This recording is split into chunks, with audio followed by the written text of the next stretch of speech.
CEPSIC, Centro de Ética y Pensamiento Social de la Iglesia Católica. Dar la bienvenida a nuestro invitado especial, que va a ser nuestro panelista, Monseñor Julio Parrilla, obispo de la diócesis de Riobamba, conocido por todos ustedes, que fue también párroco durante algunos años de la parroquia de Nuestra Señora de Iñaquito. Sin más preámbulos, quiero dejarles con el panelista. Brevemente hago la introducción de la carta que emitieron los señores obispos el pasado 6 de enero con motivo de las elecciones a realizarse el próximo domingo 19 de febrero. El Ecuador ha sido convocado a las urnas para elegir a sus principales dignidades, especialmente al presidente de la República y a los miembros de la Asamblea Nacional. La Iglesia es consciente de la importancia de unas elecciones que marcarán el próximo futuro de nuestro país. Por tanto, como católicos y como ciudadanos, tenemos la responsabilidad de participar de forma corresponsable en la vida pública. De aquí la responsabilidad que tenemos, por tanto, de elegir bien, de manera responsable y sobre todo de manera ética. Es necesario, en tanto, estudiar los programas y las mejores respuestas a las necesidades reales del Ecuador, pero también los principios morales, los comportamientos democráticos y éticos de los candidatos. Como obispos del Ecuador, queremos ofrecer a la sociedad, con profundo respeto, algunas orientaciones que iluminen al proceder de los ciudadanos a la hora de decidir el voto. Con esta introducción doy la palabra a Monseñor Julio, quien esta tarde nos iluminará un poco y nos orientará sobre esta carta pastoral y sobre todo con este tema que nos interesa de la relación entre la fe y la política. Bienvenido, Monseñor, muchas gracias por su presencia.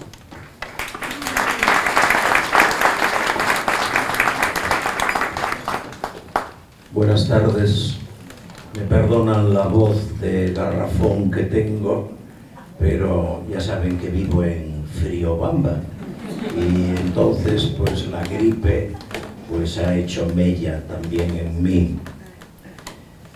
Muchas gracias, Santiago, y un gusto colaborar con esta iniciativa de la Escuela de Doctrina Social de la Iglesia. El título que me han dado, Fe y Política, pues es bastante amplio y yo creo que es simplificador, pero así me lo han planteado y entonces pues trataré de hacer una aproximación creyente a este momento electoral en que estamos, ¿no? Evidentemente la postura de la Iglesia pues está en la carta que la Iglesia, los obispos han escrito, ¿verdad? Y que posiblemente pues ustedes conozcan, convocados a caminar juntos, carta pastoral de los obispos del Ecuador ante las próximas elecciones generales.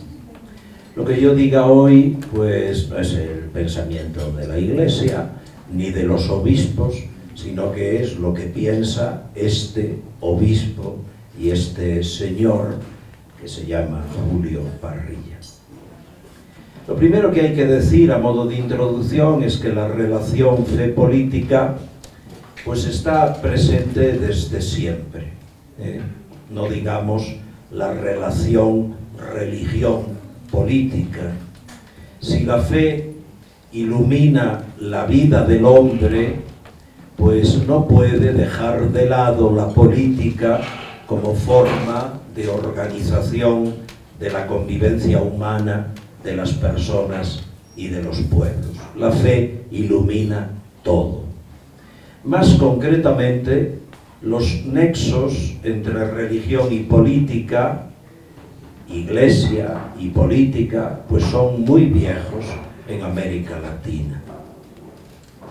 No soy un especialista en historia, pero es evidente el valor de la religiosidad precolonial a la hora de organizar la vida de los pueblos ancestrales. Y ciertamente el valor y la influencia social de la nueva religiosidad tras la llegada de Colón al Nuevo Mundo. La Iglesia estuvo especialmente presente en los procesos independentistas y en la segunda mitad del siglo XX en los procesos revolucionarios. Todos conocemos la influencia de la teología de la liberación.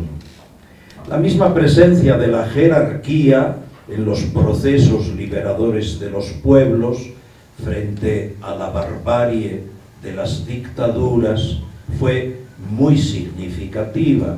Recuerden el actuar de obispos como Pedro Casaldáliga, Monseñor Romero, Monseñor Elder Cámara, Monseñor Proaño, Monseñor Silva Enríquez, etc. La otra cara de la moneda nos muestra también el maridaje de la Iglesia con las clases dominantes y con los defensores de la llamada política de la seguridad nacional, que fue realmente pues un desastre en América Latina. En fin, de todo hubo, y al tiempo que se dio una profunda evangelización arropada por una honda religiosidad popular y mariana, no faltó el uso y el abuso de la religión en función del poder. Piensen en la figura controvertida de García Moreno, o en la cuasi divinización de Bolívar, o en el populismo cuasi religioso de Chávez o de Maduro. Recuerden el esperpento del pajarito y la última escandalera del Padre Nuestro chavista. Al amparo de la pobreza y del sentimiento religioso del pueblo, se da un radical mesianismo que nos acompaña hasta hoy.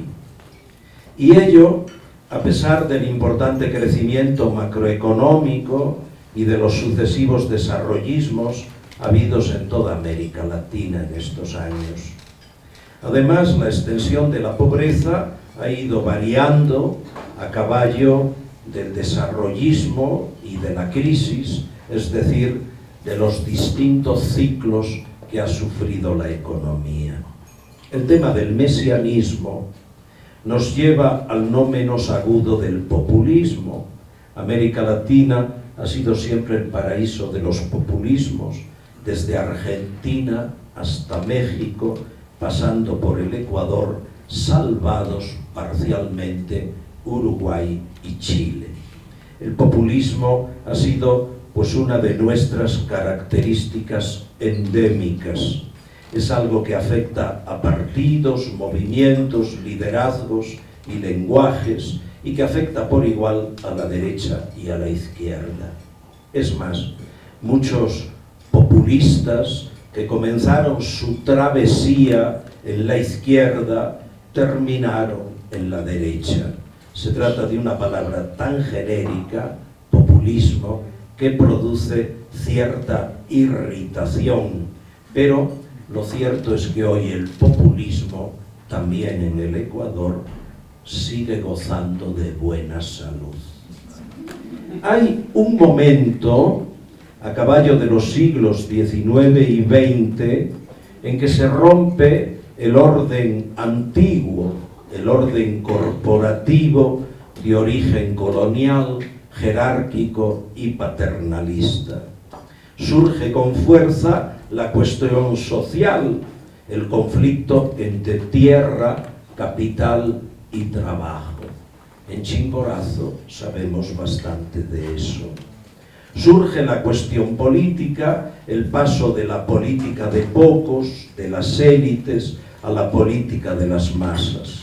Surge la progresiva secularización de la sociedad, la separación entre lo espiritual y lo temporal, entre el mundo religioso y el mundo laico y, consiguientemente, la emancipación de la política respecto de la Iglesia.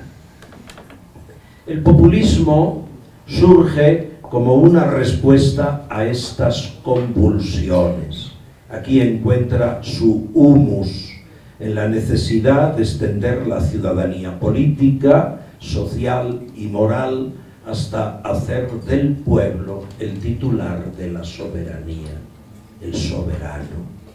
La mayoría de las veces esta soberanía quedó en entredicho, sofocada por las élites o los grupos de poder, los antiguos y los nuevos. Quedó el lenguaje.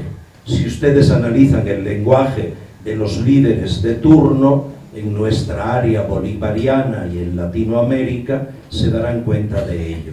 Una cosa, pues, es el lenguaje democrático, revolucionario, socialista, y otra cosa muy diferente es la realidad democrática y sus carencias evidentes.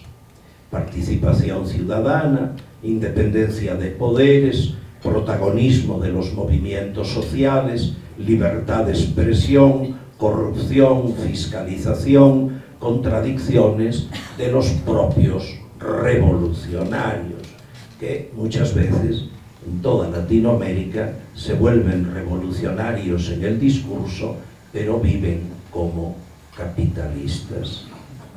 Es una paradoja típicamente latinoamericana. Los populismos se suelen proclamar revolucionarios sin serlo. Es verdad que producen un drástico recambio de élites políticas, pero cuando ocupan el poder reproducen muchas de las falencias anteriores y se convierten a su vez en nuevos grupos de poder. En función de la nueva armonía social, los populismos pueden aparecer como progresistas o conservadores según convenga. Pongamos por caso Daniel Ortega. ¿Qué quedó del sandinismo? En consecuencia, la política se convierte en un terreno peligroso y lleno de ambigüedades. En vez de cohesionar social, políticamente al pueblo, tiende a dividir y a enfrentar a fin de legitimar el ejercicio del poder. No es extraño que los políticos populistas tiendan a ejercer un ejercicio autoritario del poder. A la luz de este esquema, especialmente en el área bolivariana, la relación Iglesia-Estado pues no resulta fácil. Los gobiernos populistas dan al populismo un cierto tono religioso.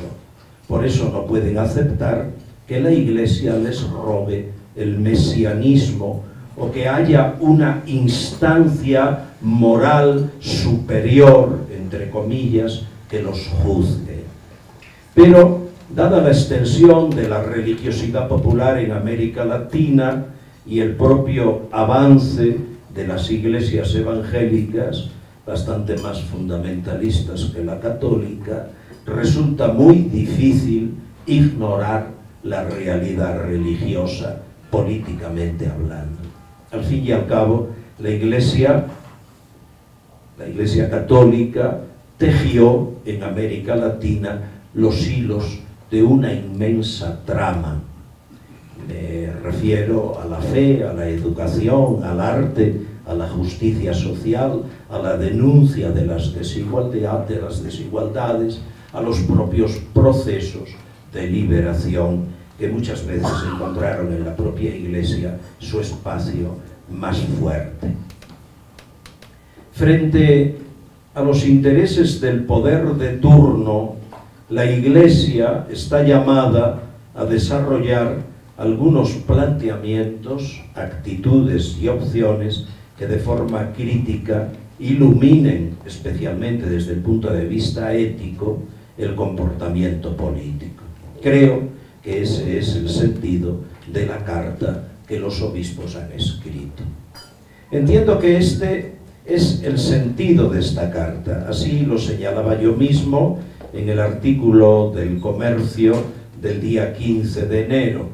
Los obispos hablan porque es su obligación, porque no pueden quedarse indiferentes ante la realidad humana, porque tienen el deber profético de acompañar al pueblo, de iluminar la conciencia y la vida de quienes creen y aspiran a construir un mundo más justo, incluyente y humano. No es su finalidad tomar partido ni decirle a nadie qué tiene que votar o hacer. La época de los partidos confesionales, gracias a Dios, quedó muy lejos, y hoy cristianos y no cristianos tienen que vivir en la libertad de pensar, opinar y actuar y votar según conciencia. En este ámbito, no del partido, sino de la ética política, la Iglesia también tiene una palabra que decir a todos, a sus fieles, a los actores sociales, a los candidatos y muy especialmente a los que un día por decisión popular gobernarán este país. Desde la fe cristiana, desde el magisterio y desde la doctrina social de la Iglesia, quisiera referirme a planteamientos, actitudes y opciones que me parecen fundamentales. Primero, en cuanto a los planteamientos. Lo primero es el análisis de la realidad. La fe no se profesa en las nubes, en el mundo especulativo o meramente emocional. Hay que partir de la realidad, una realidad que hoy está marcada por la crisis social y económica y consiguientemente política, y que afecta al mundo global. Hoy las tensiones norte-sur, este-oeste pasan por el mundo árabe, por el mundo de las migraciones y de los refugiados, por las energías fósiles y no fósiles, por el agronegocio. Son crisis causadas por los excesos de un capitalismo que antepone los intereses del mercado al bien común y a la dignidad de las personas. Crisis que pagan los más desfavorecidos, y si no, que se lo digan a los todavía 4,5 millones de españoles que están en el desempleo. Los emigrantes, los refugiados, las víctimas de Alepo y de todas las guerras actuales no son los ricos, son los pobres. Y crisis que afecta también a nuestro país, inmerso en el populismo bolivariano, con graves desajustes económicos, fruto de la caída del precio del petróleo, de la apreciación del dólar y de un fuerte estatismo que ha primado el desarrollo en base al gasto público y al endeudamiento. A pesar de los avances habidos en infraestructuras, en referencia especial a la viabilidad y a las eléctricas, es evidente que el cambio de matriz productiva es en grandísima parte un tema pendiente y que quizá algún gobierno futuro tenga que abordar. Junto con el análisis de la realidad está el reto de transmitir los valores de la ética y de la justicia social a los futuros tomadores de decisiones. Hoy, en el ámbito católico, hay una gran carencia de líderes políticos y económicos. A pesar de que muchos líderes se han educado en instituciones católicas, parroquias, colegios y universidades católicas, es evidente que las élites políticas y económicas de América Latina no han desarrollado una conciencia ética responsable respecto de la erradicación de la pobreza y de la distribución de la riqueza. Una de las grandes tareas de la política latinoamericana sigue siendo la reducción de la brecha entre ricos y pobres, un crecimiento con equidad, el desarrollo de una economía social y solidaria, la promoción de una educación de calidad. Guste o no, toca hablar de desempleo, de falta de oportunidades, de exclusión, de violencia, de desestructuración familiar, de falta de respeto a la interculturalidad, de deterioro ambiental. Son temas que necesitan ser tratados no solo desde un punto de vista técnico o economicista, sino desde una perspectiva ética. También, en cuanto a los planteamientos, me parece muy oportuno subrayar el valor de la doctrina social de la Iglesia. Lograremos algún día que forme parte del pensum de nuestras universidades católicas y de nuestros seminarios mayores. Hoy la divulgación de la doctrina social de la Iglesia es un gran desafío. A partir del Concilio Vaticano II, la doctrina y el magisterio social es inmenso y de enorme riqueza, sobre todo para comprender el valor del desarrollo integral de las personas y de los pueblos en momentos en que el buen vivir corre el riesgo de ser reducido a una cierta calidad de vida en función de la capacidad del consumo. La fe nos lleva necesariamente a definir en la teoría y en la práctica el sentido del desarrollo integral, la dignidad de las personas, el bien común, la espiritualidad, la cultura, la educación, la calidad de los servicios públicos, la armonía de la vida personal. En este contexto, pues toca referirse a los jóvenes. No me refiero ahora a los jóvenes de la calle, sino a los jóvenes políticos, administradores públicos, empresarios y ejecutivos que desconocen completamente la doctrina social de la Iglesia y que tienden a separar la fe de la vida, el evangelio de la profesión o de la vida afectiva, asumiendo con fastidio cualquier norma ética objetiva. La gran tentación, pues, es pensar que todo vale con tal de ganar plata o con tal de estar bien. Piensen en los temas de corrupción. No se trata solo del gusto por el dinero, ni que el arca esté abierta. Quien mueve la mano es la conciencia, y es la conciencia la que hay que formar, la conciencia y la cultura.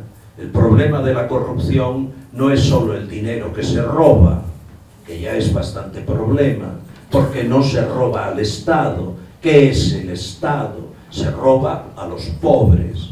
El problema más profundo no es el dinero que se roba, es la subcultura que se crea. Y es una cultura que lo va permeando todo, de tal manera que al final pensamos que hay que aprovechar las oportunidades que la vida te da y que además, precisamente por efecto de la política, duran poco. La doctrina social de la Iglesia se opone a una economía financiero-especulativa y propone una economía que genere bienes, servicios y empleo y un desarrollo humano, sostenible e integral. Y esto no solo en el mundo del mercado o de las relaciones laborales, sino también en el mundo ecológico. Hoy muchos de los problemas que tenemos planteados en este campo, calentamiento global, cambio climático, pérdida de la biodiversidad, deterioro del medio ambiente, deforestación, destrucción de los páramos, pérdida de la calidad del agua, conflictos con las comunidades, etc., responden a la misma codicia e intereses financieros que poco a poco degradan la calidad de la vida humana. Como dice el Papa Francisco, lo que hoy está en juego es la subsistencia del planeta tal como lo conocemos. Lo mismo que en la doctrina social de la Iglesia, la Laudato Si supone una fuerte crítica al desarrollismo a cualquier precio, al neocapitalismo, en la medida en que los poderes económicos siguen justificando el actual sistema de depredación de la naturaleza. Ustedes saben lo mal que recibieron Mr. Trump y la derecha republicana la publicación de la Laudato Si en vísperas del viaje del Santo Padre a los Estados Unidos. Sería una ingenuidad pensar que las cosas pueden cambiar, que puede cambiar el sistema económico si las personas y las estructuras no cambian. La fe nos lleva al cambio, nos lleva a las raíces y a las causas que generan la pobreza, y al mismo tiempo nos lleva a transformar la realidad social, política y económica, también cultural, que está a la base del empobrecimiento y de la exclusión. El pecado no solo es personal, por supuesto que es personal, pero no solo. Los pecados personales de codicia, egoísmo, afán de poder y de riqueza al margen de cualquier planteamiento ético, dan lugar a las estructuras de pecado que causan desigualdad e injusticia social y que a su vez provocan nuevas pobrezas que deshumanizan al hombre. Ambos pecados, personal y estructural, se retroalimentan. Por eso la doctrina social de la Iglesia y los papas hablan de desarrollo integral. Se pide una renovación del corazón, pero también de las estructuras sociales, políticas y económicas. Lo que está en juego es la honestidad de la vida, la participación y la corresponsabilidad, una economía social y solidaria, la justa distribución de la riqueza. Este es el camino de la transformación, un camino político evidentemente, pero también para la Iglesia un camino pastoral. No podemos estar fuera, ni podemos estar lejos de las inquietudes que hoy mueven, remueven, promueven el desarrollo humano. Insisto, no podemos nosotros ubicarnos en una política partidista, pero tenemos que ubicarnos en aquellos planteamientos éticos que están a la base del desarrollo humano. Benedicto XVI decía en la Deus es Caritas que el compromiso social es el eje transversal de toda pastoral. La Iglesia no puede vivir al margen de semejantes procesos de liberación. Insisto, no desde la promoción de partidos, programas u opciones técnicas, sino desde el impulso ético y humanizador de la política y de la res pública. Querer encerrar a la Iglesia en las sacristías, reduciéndola a lo estrictamente privado, sin incidencia en la vida pública, especialmente cuando sus críticas no nos gustan, pues es una postura anticristiana y una postura antidemocrática. En cuanto a los planteamientos, los cristianos no podemos alejarnos del Evangelio, del Dios de Jesucristo, que anuncia el proyecto del reino. Un reino de verdad, de amor, de justicia, de paz y de fraternidad que nos libera integralmente. Jesús y su Evangelio no están en contra de la riqueza, ni de los ricos. De hecho, Jesús los frecuentaba, comía con ellos, se dejaba ayudar. Señoras de la alta sociedad le acompañaban y le asistían con sus bienes.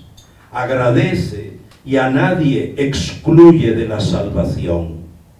Pero Jesús está en contra del mal uso de la riqueza, de la explotación, de la injusticia, de la corrupción, de la pobreza indigna e inhumana, de las relaciones destructivas, de que haya ricos a costa de los pobres.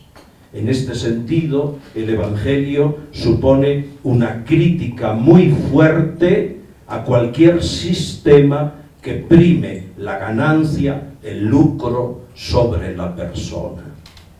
En el Evangelio, lo más importante no es la plata, ni el poder, ni el placer, sino la persona. Y valga la redundancia, la persona humana, y preferentemente el hombre pobre y abandonado, el excluido y oprimido por los poderes de este mundo. Segundo, en cuanto a las actitudes y opciones. No es suficiente con hacer análisis de la realidad, ni tampoco con formular planteamientos más o menos lúcidos. Es preciso traducir los diagnósticos en actitudes y opciones que nos ayuden a comprometernos social, políticamente, y a hacer de la religión, de la Iglesia y de las iglesias un elemento fundamental de contraste ético y de integración. A pesar de la amplitud y del evidente crecimiento de las iglesias evangélicas y pentecostales, es necesario afirmar el papel referencial y protagónico de la Iglesia Católica en el Ecuador. Y ello por dos razones. Una, porque sigue siendo la confesión mayoritaria de los ecuatorianos. Otra, porque el telón de fondo de la mayoría de las iglesias evangélicas sigue siendo católico. La religiosidad popular está fuertemente enraizada en la devoción, en la tradición y en la cultura católicas, tanto en el medio mestizo cuanto en el indígena. La religión como elemento de integración depende en gran medida de nuestras actitudes y opciones.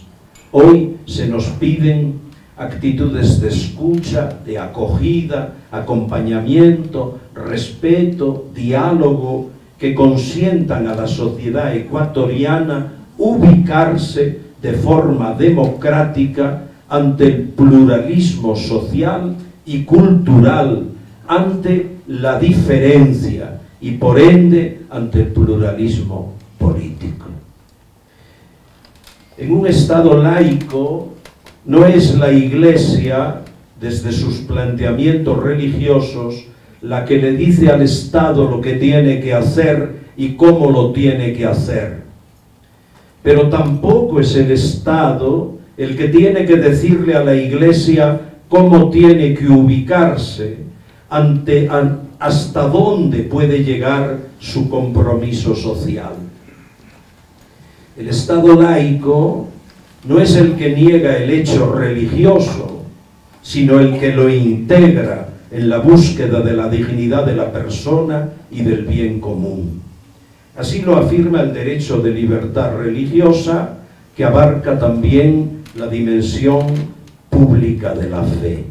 Este derecho nos obliga a situarnos de forma abierta y tolerante, pero crítica, desde el profetismo al que somos llamados.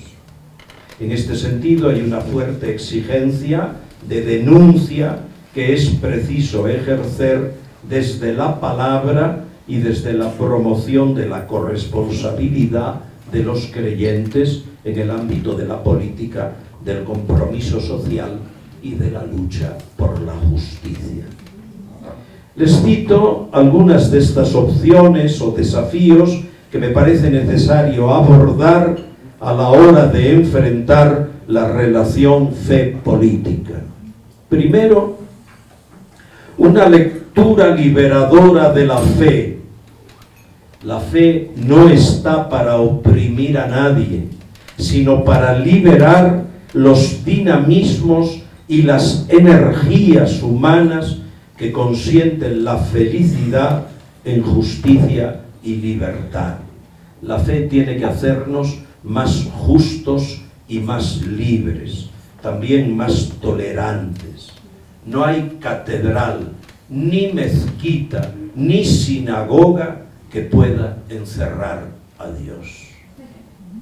Segundo, cada católico en conciencia es muy libre de tomar partido por un partido desde los planteamientos de la ética cristiana. No así la Iglesia como institución.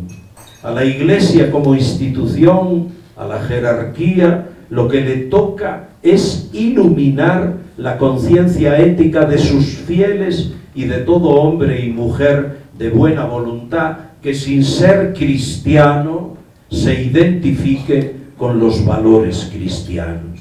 Es decir, le corresponde a la Iglesia moverse en el ámbito de la ética política. En este sentido es fundamental la promoción de la democracia como el espacio de la convivencia y del ejercicio de las libertades. Bien entendida la democracia, bien entendida la libertad, no hay mejor espacio para la Iglesia que la propia democracia. Tercero, opción fundamental es la promoción de la justicia social desde los postulados de la dignidad humana, del bien común, de la equidad, de los derechos humanos. Tenemos el desafío de un nuevo estilo de vida, de producción y de consumo. Cuando la Iglesia predica estos valores, no trata de mantener valores y estilos de vida arcaicos que vayan en contra del progreso y del desarrollo, sino de vivir de una manera humana, porque no todo desarrollo es sinónimo de humanismo, afirmando el valor de la persona, de la familia, de la comunidad, de la tierra, del agua, de la producción orgánica, en definitiva, de la propia identidad y de la supervivencia. Cuarto, es evidente el desafío comunitario y organizativo, no solo en el mundo mestizo, sino también en el mundo indígena. Hoy, el individualismo de la cultura dominante, de los intereses económicos y del poder político, ha ido quebrando la realidad comunitaria y organizativa. Por eso, las organizaciones sociales de base, gremiales, intermedias, se vuelven tan difíciles y escasas. Y por eso, la unidad y la integración de los pueblos indígenas resulta tan complicada. En muchos casos, la comunidad, la organización de base, ha sido sustituida por liderazgos políticos y económicos, por alianzas con el poder, más en función del poder mismo que del bien común y de la propia cultura. Quinto, tampoco podemos ignorar el desafío educativo-cultural, y en nuestro caso intercultural. Hoy la cultura economicista y consumista globalizada barre y anula cualquier otra cultura que se le oponga, mestiza o indígena. La cultura, o mejor, la falta de una cultura propia con hondas raíces tradicionales y populares, es el elemento fundamental de enajenación social. Difícil resulta tener sentido de pertenencia cuando se pierde la identidad cultural.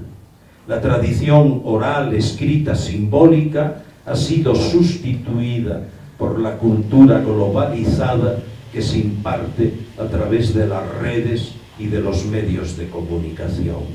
Nuestros jóvenes socializan a través de medios que nosotros los adultos nunca hubiéramos soñado. Yo cuento siempre una anécdota, ya saben que a mí me gustan las anécdotas. Pero cuando yo, como obispo de Loja, de Riobamba, voy a confirmar en las comunidades rurales e incluso en las comunidades indígenas, en los páramos, los jóvenes que se acercan a la confirmación vienen con el pelito pelo pincho, traen su tatuaje en el cuello, la camisita de DG, de Dolce Gabbana, aunque sea china, pero de Dolce Gabbana, el blue jean y las zapatillas Adidas, y todos enseñan el elástico del calzoncillo.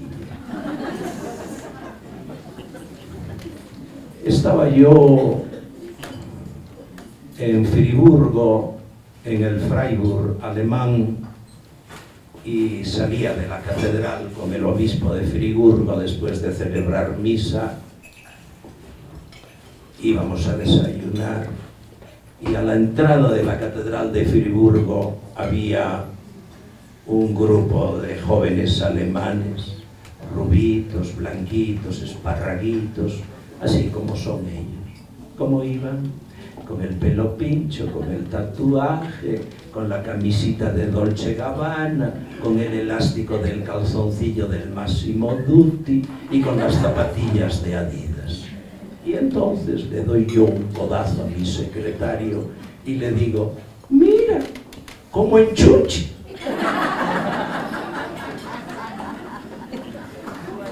Es la imagen de una cultura globalizada. Hoy uno de los grandes desafíos que tiene la diócesis de Riobamba entre los jóvenes indígenas es mantener la identidad, la tradición, los valores positivos de la cultura indígena. Y sexto, la Iglesia cree firmemente que el hombre es custodio de la creación de la Pachamama, que es, en palabras del Papa, nuestra casa grande y común. Una ecología de la naturaleza es siempre una ecología humana y humanizadora. Por eso la Iglesia no puede vivir al margen de la promoción de la ecología y de los ecosistemas frente al reduccionismo de la naturaleza a un mero objeto de manipulación y de explotación. El drama del inmediatismo político y económico provoca la necesidad de producir crecimiento a corto plazo con tal de ganar plata o votos. Hay que pensar en el bien común a largo plazo, y esto nos tiene que llevar a ser críticos y propositivos en temas que nos afectan a todos, también a nuestros herederos.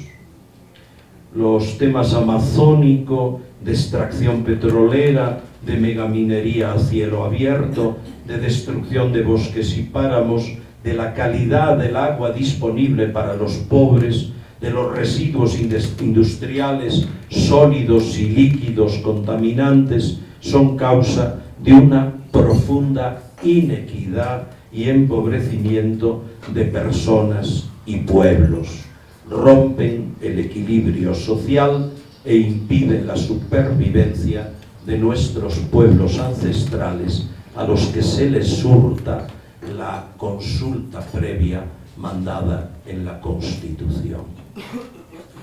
A la luz de una fe liberadora, comprometida con el hombre y con los pueblos, a la luz de las carencias y contradicciones de las distintas políticas, a la luz de las exigencias éticas de la política y de la sociedad, es tan difícil comprender y aceptar el papel iluminador, de contraste, de mediación que la Iglesia ejerce, puede y debe ejercer en medio de la sociedad.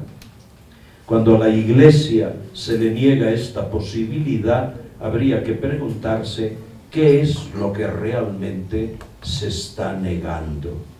Quizá no solo su derecho, sino el contenido crítico de su denuncia. Termino afirmando el valor profético de nuestras iglesias, comunidades y pastorales. Siempre la gran tentación de la Iglesia y de la sociedad es mirar hacia otro lado, el lado del silencio y de la indiferencia, de la componenda y de la acomodación, esperando que las cosas cambien a su favor. No me parece que sea la actitud más ética y profética desde la fe. Posiblemente nunca encontraremos en este planeta, tampoco en el Ecuador, una paz romana que nos libre de la injusticia. Cualquier régimen político y cualquier gobernante que gane las elecciones tendrá que ser juzgado desde la ética.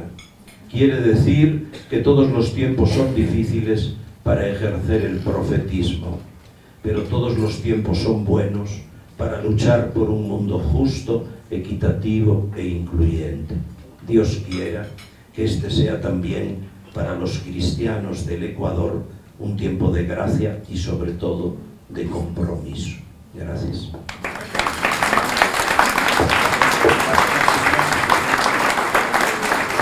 Una de las funciones principales de nuestra institución es estar difundiendo y formando permanentemente en la doctrina social de la Iglesia, porque no se podría concebir que seamos cristianos y que tengamos una fe si no estamos debidamente formados. Así es que les invitamos a ubicarnos a través de la página web y también de la página de Facebook.